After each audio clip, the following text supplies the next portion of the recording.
Fitzer, line drive into center field. Bernard coming around. Fitzer walks it off. Grizzlies win!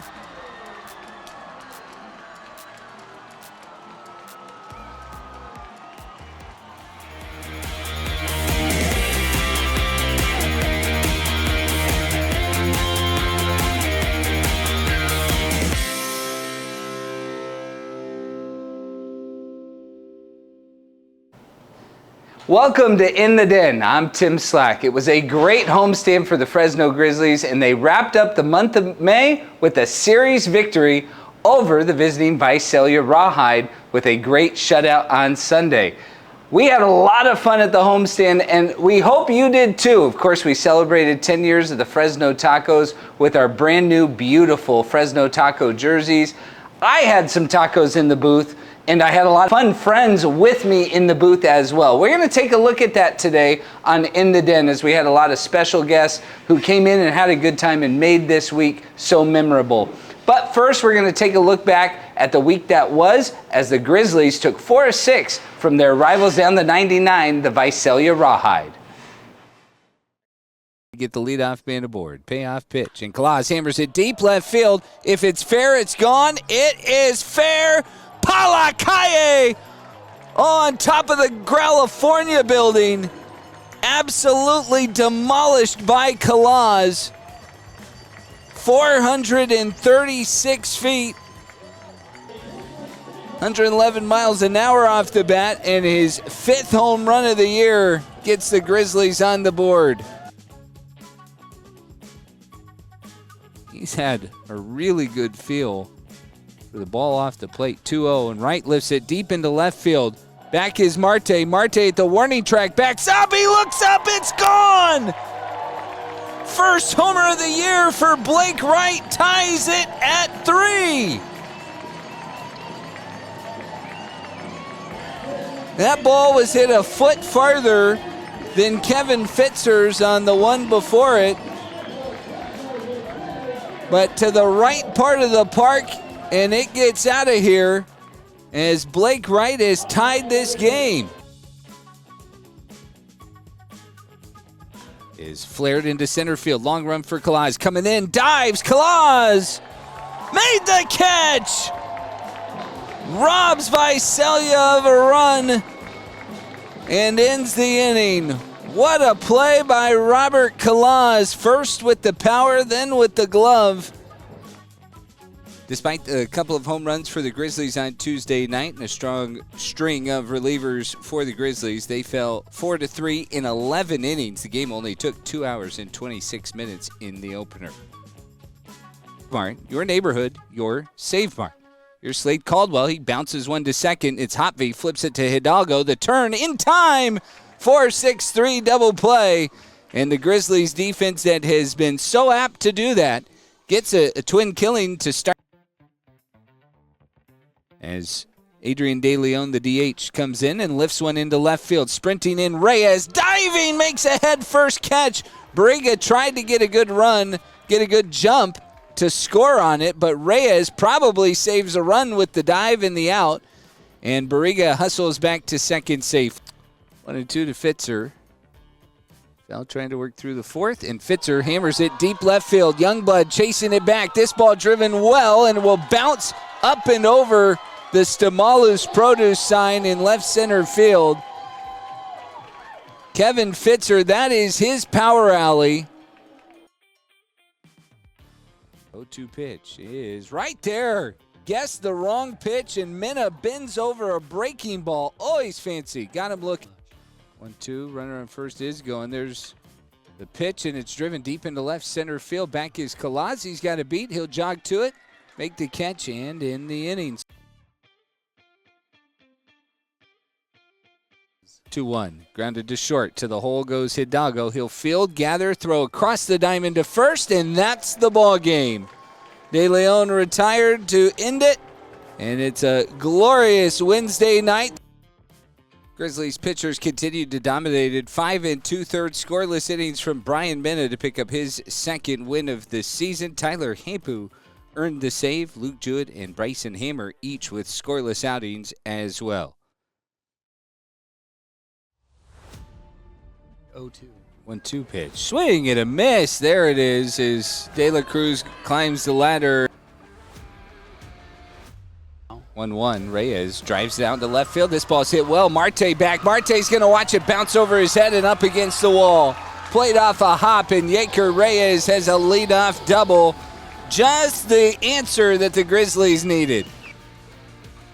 1-2, and Hotvey hammers this one into the corner. If it's fair, it's trouble. It is. It's going to bounce up and over the wall for a ground rule double. And the Grizzlies are on the board thanks to Tommy Hotvey's double in the 6th. Back-to-back doubles right there, and Encarnacion went one too many times to that cutter-slider combo. He showed it just one too many times to Hotvey, and he elevated that one, going for the strikeout, and Hotvey made him pay.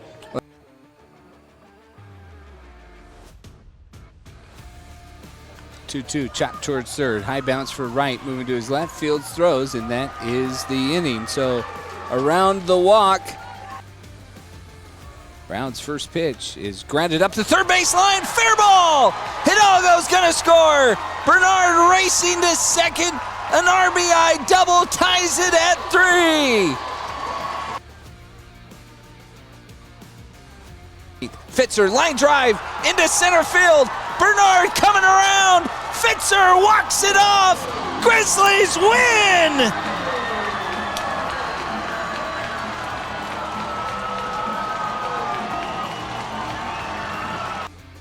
It took the Kevin Fitzer walk-off, but the Grizzlies had 5 scoreless innings of relief as they won it in the bottom of the 9th. The 2-run single by Fitzer helped buoy a great performance by the pitching staff, and the Grizzlies took a 2-1 lead in the series. Get people out to the ballpark, they brought taco trucks. 3-2 right there. Caldwell knew it. Caught looking 96 at the knees, freezes him, and Jackson Cox has his first strikeout. There's 2 away in the top of the first, and trying to keep him close, keep the double play in order, and it's grounded to second. Hotvey backing up to his left, shovels for 1. The turn from Hidalgo in time. Double play. 0-1 pitch. Served into right field. This is going to be tough for Kalaz. Coming in, will make the catch. Caldwell got off base to throw to first in time. Doubled up. The walk-off backed up a shutout on Wednesday. 2-2. Breaking ball got him looking. Rodriguez goes down. Oh, he's fancy. Bryson Hammer. Should they get the ground ball? 1-2. Swing and a miss, and that is a big strikeout for Hammer. 4-3 win last night for Fresno. Now Blake Wright, and he hammers it deep into left field. No doubt about it. To home run alley. Wright's second homer of the series and the season. A round tripper that takes off out of Chukchansi Park. Wright shoots it into right field.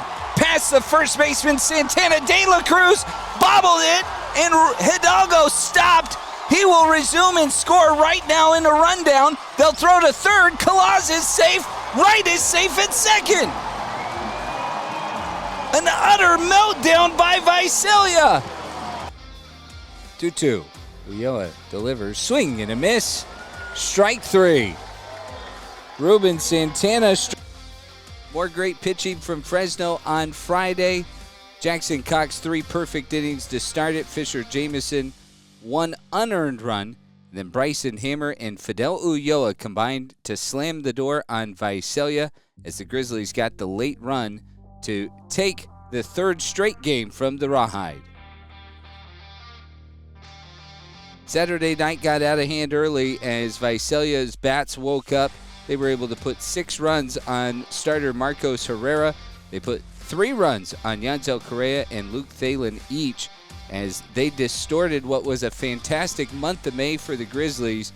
Still, the team pitching staff had an ERA of 3.21 that led all of single A in the month of May. 1-2 pitch to Corniel. Chases outside, and that is strike 3 and the inning. But Grizzlies do not have a hit yet, but they have 2 guys in scoring position. And Espinal will get him on the board. A deep drive into left field. Over to it is Marte. He will make the catch. His throw's going to third. Tagging and scoring is Tenna, and it's a sacrifice fly. Grizzlies score without a hit in the first.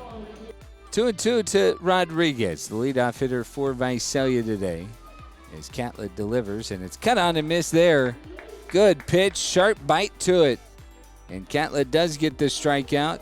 Back-to-back Ks, actually 3 in a row now, going back to the second inning. Really fun to be around. 1-1 pitch, as Youngblood lifts it into left field, coming on Hotvey. That one's going to hang up for him, and he makes the catch. 7 complete for Big Cat, and he is not allowed to run. And the Grizzlies got back to it on Sunday afternoon as Everett Catlett set the tone with 7 scoreless innings that included 7 strikeouts. Fidel Ulloa worked a scoreless 8th, and Nathan Blasek secured his California League leading 9th save of the season as the Grizzlies beat the Rawhide for the 30th time all time at Chuck Chansey Park. They are 30-6 in Fresno against the Rawhide in the all-time rivalry. The win also got the Grizzlies the series victory, and that ends the homestand on a positive note as the Grizzlies will travel out to Stockton this week.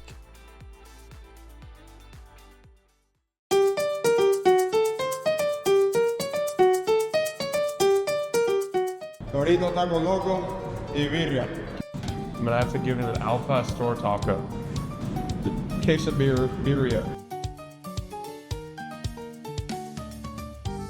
Mi taco favorito es de carne molida. El mío es de también. El mío es el de pollos. Queso birria tacos. Wow. Estoy contento. Taco de carne. Steak.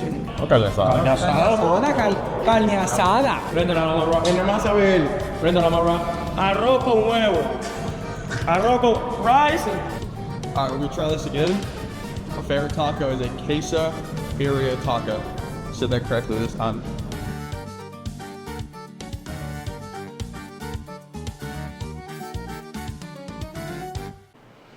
Well, the shutout by Everett Catlett and Fidel Ulloa and Nathan Blasek marked what was a great month of May, turning into the beginning of June for the Grizzlies. The pitching staff was phenomenal. They led all of Single A with a 3.19 ERA in the month of May, and the Grizzlies pitchers were fantastic. So I had a chance to catch up with Jerry Sullivan, talk about what was working well, and get an inside look at the Grizzlies pitching staff.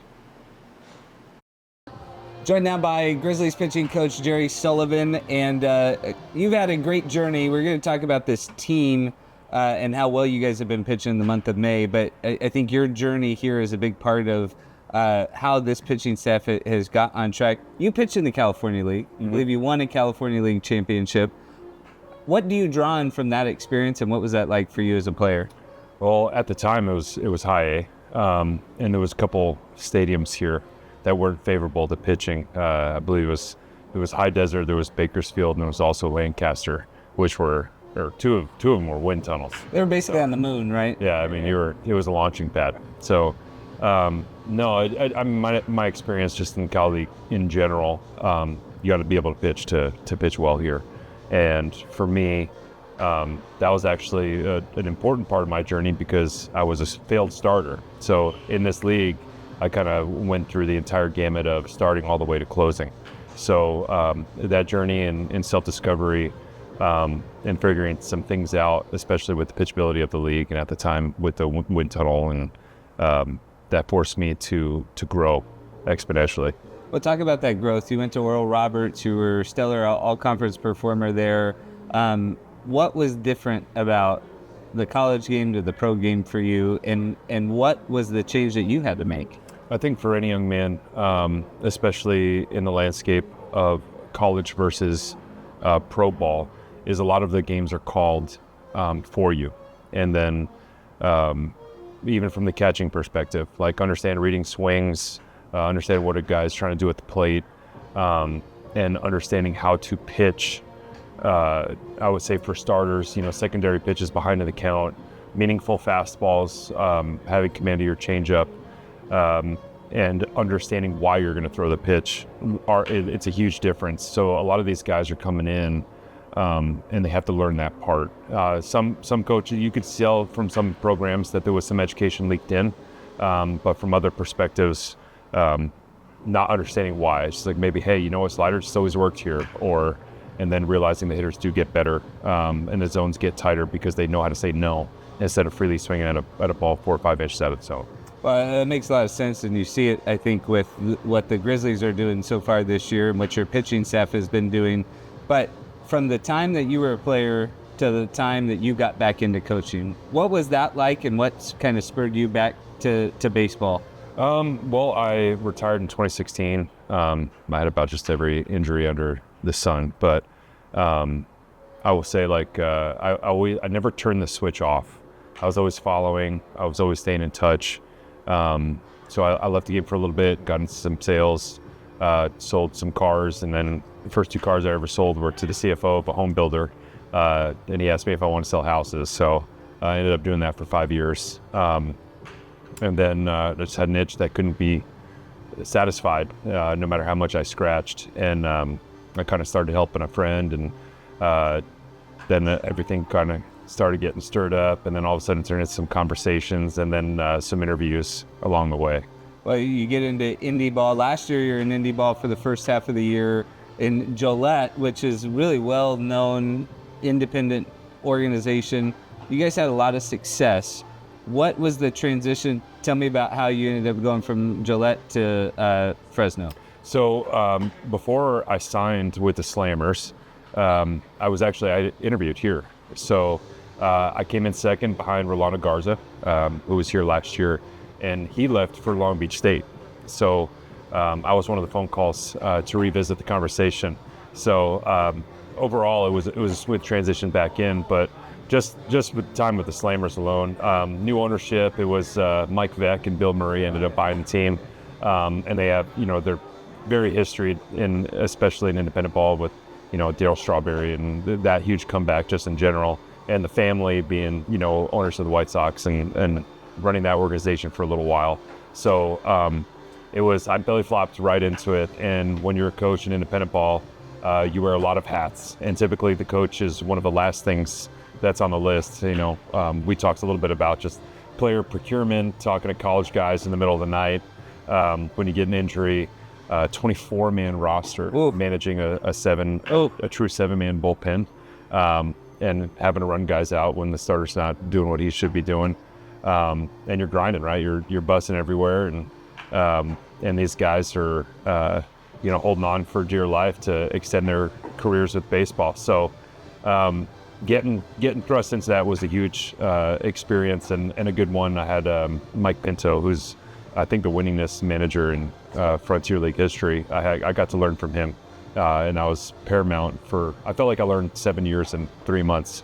That's awesome. Well, you talk about Veck and Murray. I think about they were part of that ownership group that helped the St. Paul Saints rise to prominence, and all the promotions they do. So you know what comes with the territory with minor league baseball when you come to Fresno.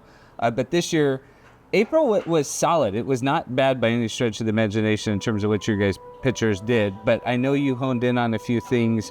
What has made the difference, do you feel like, in May when you look at 20 less runs than 15 less runs than any other team in the California League surrendered, an ERA a full run lower than the next closest team in the California League? You talked about how hard it is to pitch in this league.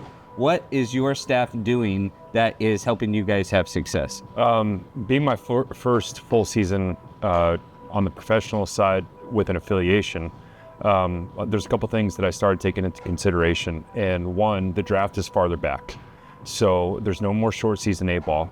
And a lot of these kids are shutting down before they're coming into the game. So they're just getting ramped up just for an Instructs, debut, so to speak, just to see what we purchased. Which a lot of teams I would imagine are doing something similar because their higher round picks they're hanging out. They don't want their draft stock hurt by going to play summer ball. Well, some guys go and try to increase stock, but understanding that there's no short season ball and the competitiveness of an instructional league is down. So this is their first real run at professional baseball, and it's happening at an affiliate. So I'm realizing that there's some cobwebs and some rust to shake off. There's the newness of realizing that this is a job. They had a ramp up going into spring training, hit the ground running in spring training, and then you got to get ready for, guys are back-to-back in 2 innings going into a season, and starters are geared up for 5 or 6 innings their first time through. So holding all that into account and letting some, I would say maybe some self-discovery happen along with education. So for me, it's pretty simple as a leader. It's educate, illustrate, and apply. And if I'm doing that, then the things that I'm saying they can work to start to believe in. And we have some games here and there, just addressing some walks and giving some free passes and maybe trying to do too much with the strikeout. Our strikeouts are down, but our efficiency is way up. Yeah. And I think when guys learn how to pitch with that, and then they truly learn how to utilize a swing and miss pitch, either if it's in zone or strike the ball. Those are the educational pieces that start to materialize along the way, and we get to see some positive results. Well, there have been a lot of positive results, especially in the month of May, but the first 2 Grizzlies promoted to High A Spokane have been pitchers. Austin Becker, after 5 outings, didn't give up a run here in Fresno, and so the bullpen shuffled around a little bit, but LeBaron Johnson this week gets called up on Thursday night. He made his debut in Spokane. Seeing the success of those guys, I mean, that's why you're in the business, right? Mm-hmm. Like, what is it about what they did, and what kind of blueprint do they set in terms of how guys develop? Yeah, 2 different dynamics there, right? So Becker on a repeat, coming off an injury from last year. He had an Achilles situation, and realizing he's a guy, I would say, for growth purposes, when you're trying to do too much, you get less of a result, and you realize that it's a little bit simpler than we make it in our minds. And he learned the value of pounding the strike zone and then utilizing his curveball and developing the changeup a little bit more effectively, can move mountains. And he started to actually trust in that and believe in himself, and you saw the result of that. And when you're an older guy and you're hanging out at a level, you can put yourself in a position to move quickly if you're doing what your job is, and that's throwing strikes and getting outs. So there was a lot more off his shoulders. For him, I liked where his curveball was, and I thought that was his most effective pitch, so I wanted to make sure that we were staying in slot for the curveball to keep him dynamic. Then you have an LBJ, right? So he comes in and comes in on fire, right? First 3 outings, I think, or first 3 innings are perfect to start off the year. Hard to come, off of that or down from that.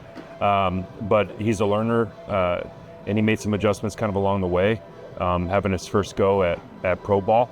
And it's electric, right? So it's mid to upper 90s with an upper 80s slider and upper 80s split finger that can both, qualify for some developmental pieces along the way. But he forces the issue, right? High round draft pick who's coming in, who's dominating early on. And that's the landscape of the game too, right? 1 year less on minor league contracts, and if you're a higher round draft pick, you're going to move, especially if you're showing signs of being able to pitch. So, he controlled his own destiny there. We get a couple adjustments, here and there, just to make sure of slider shapes maintaining as the body starts fatiguing and what you're going to do. But it's a great example of someone who, if you come in and you're dialed in and focused, you couldn't shake him. He was dialed all the time. Well, and he said after that first outing, he said you gave him a great piece of advice that it doesn't get better from here, it gets harder. And he was prepared and ready to go. So I know what you said mattered there. What did you say when you told your family when you had the first game in Fresno last year and it was 117 degrees on 4th of July? Well, it felt like an oven, so that's what I told him. So he came out, I felt like I was in a convection oven breathing hot air. But it just reminded me, there were times I played even in the PCL where you're getting to some places in the desert. I actually played here when it was in AAA, so I'm no stranger to the heat. But it was nostalgic for sure as a player, and then you're doing it as a coach and realizing that, hey, I gotta equip these kids to figure out how to not only just survive it, but to thrive in it and pitch well in these conditions, because everybody's got to play in it. Well, and I know when your boys come out, they probably love seeing it here in the big stadium. There you go. Find a pool, find a splash pad down there and make it work. Jerry Sullivan, thanks so much for the time. Appreciate it. Thank you very much. That's Fresno Grizzlies pitching coach Jerry Sullivan. We'll be right back on In the Den. Well, special thanks to Grizzlies pitching coach Jerry Sullivan. Of course, the Grizzlies are going to start the series on the road tomorrow. Banner Island Ballpark is a tough place to pitch. Hope you'll tune into those broadcasts as I will be on the call. Head to FresnoGrizzlies.com/watch and you can hear the Grizzlies broadcast as Fresno takes on the Stockton Ports, the Athletics affiliate, beginning at 7:05 on Tuesday night. Well, I've had a lot of fun calling these games this year, and this homestand was no different. I had a lot of fun guests in the booth this week.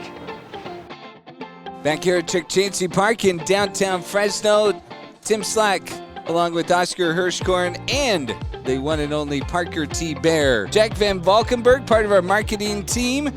We'll head to the bottom of the fourth. Johnny Bravo, thank you so much. Thanks for having me, man. This was fun. Thank you for bringing tacos. Thank you for the tacos. I mean, again, usually I'm the one delivering the food, so today to actually get to partake.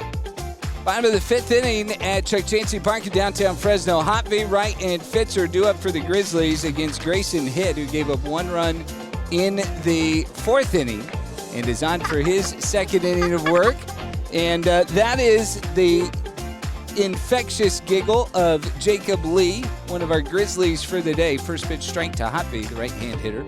So Jacob, how old are you?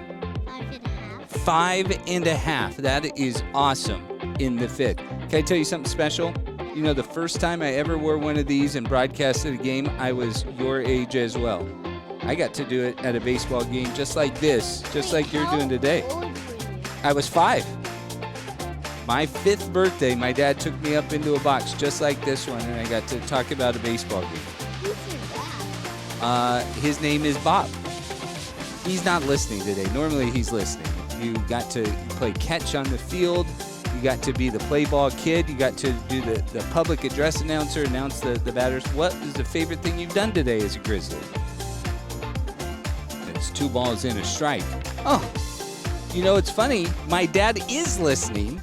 And he is on the North Sea, somewhere out by Europe right now. But Thatcher, how old are you? 5. You're 5 too? Oh, that's awesome. Thatcher, what has been your favorite part of today? You were starting to say it. Watering the field. Watering the field? I saw you guys doing that. You were a big help to David. Is this your first time at a Grizzlies game? Yeah. Yeah? First time? This is awesome. How can you hear me through these?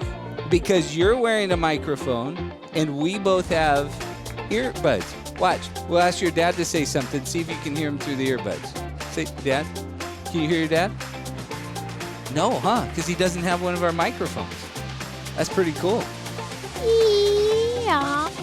1-1 to Tenna is out at the plate. Hear me now? Yep, there you are. We got you both, see?